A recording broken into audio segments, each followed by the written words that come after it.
Hear ye, here comes the judge. It is the Yogi Judge, Judge Dawson, back with another podcast aimed at giving you information and tools that you can use so that not only you can live your absolute best life, so that you can tap into the yogi that's inside of all of us, but also so that you can avoid this thing we call the legal matrix. Ladies and gentlemen, if I have not told you before, I am a judge, a real judge in a court, and I've been practicing as a judge for 12 years. I've been in the legal business for over 25 years. Can you believe it?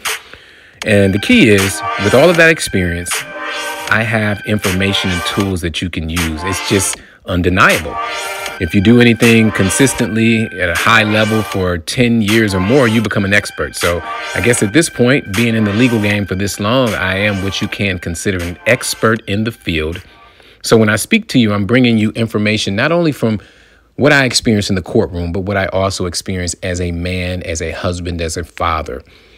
So today, ladies and gentlemen, I want to talk to you briefly about leadership and how if you are not civil, you should not be a leader. Hopefully, I'm making that very clear.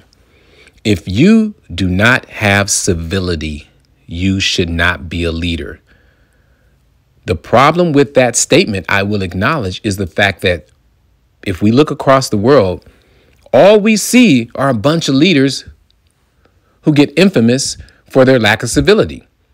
I mean, you have the situation that's going on with Russia and the Ukraine. You have the situations that go on across the country of America where you have leaders who are boisterous, leaders who are divisive, leaders who are negative, leaders who are disrespecting other leaders.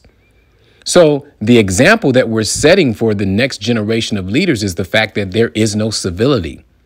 And I'm just letting you know that true leadership, if we go back to what true leadership is, it's about being civil. And what do I mean by civility and being civil? What I mean is the ability to move with compassion, the ability to operate with respect, the ability to simply love or care for your next human being because they are also a human being. That is like the ground level requirements for those who are seeking leadership. The ground level requirement is just simply an attitude that, hey, when I get in position of leadership, I am going to be respectful, I'm going to be kind, and I'm going to be compassionate. Now, on the bench in the city of East Cleveland, where I preside as judge, I have seen so much disrespect come from people who walk through the door. And I'm talking about regular defendants. But what I always do is I always show up as my best self, even when others don't. But not only in the city of East Cleveland, but everywhere else, you see other elected officials who do not even try to be civil, disrespecting each other, cursing each other out, wanting to fight, wanting to argue, wanting to actually embarrass the institutions that we claim we want to represent. So, ladies and gentlemen, I am just asking you today to think about this. Leaders need to be civil, but here is the catch. Here is the $1 million quote, the moment you've been waiting for. You too are a leader. You don't have to have a title to be a leader. If you have children, you are a leader. If you have a spouse, you are a leader. If you are in any relationship, at some point, there's a give and take where you are in the leadership position and maybe the other person is at another time. So when we talk about leadership, it is not a thrown away concept that you can say, hey, that doesn't apply to me because I'm not an elected official or I don't own my own business. No, you are a leader in your own capacity, no matter what you are doing. Today, right now, if you are in school and you're sitting in a chair, you are right now a leader in the sense of how are you going to make it through this class? Are you going to gain something from it? Are you going to make the choice to be positive in that class? Are you going to make the choice to gain something that you can then share with other people? That's a leadership decision. If you work at McDonald's, when you pull up to your job and you put on your uniform and you walk through the door, you are a leader. Once you stand behind that counter and say, may I help you, sir, you are leading.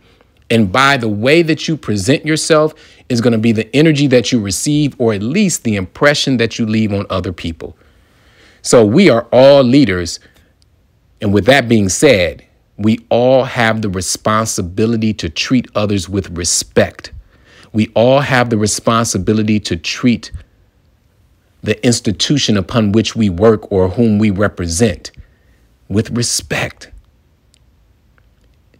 Time out for that incivility stuff. Time out for yelling you're a liar. Time out for, disrespecting other people and other leaders and cursing people out. It's later for that, because you can never move forward in a positive way to achieve your goals if you continue to be negative.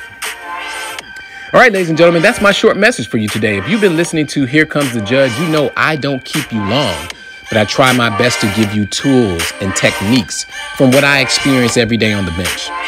If there's something about this podcast that you think is worth sharing, and come on, all knowledge is worth sharing, go ahead and subscribe to the podcast here on one of the platforms, or go to my website, pick up my dose of positivity email that goes into a little bit more depth in this particular subject. Subscribe to my YouTube, Instagram, Twitter. It's all at Judge Dawson. The website is judgedawson.com. Let's continue to grow together so that we can be leaders who make the world a better place. All right, you take care.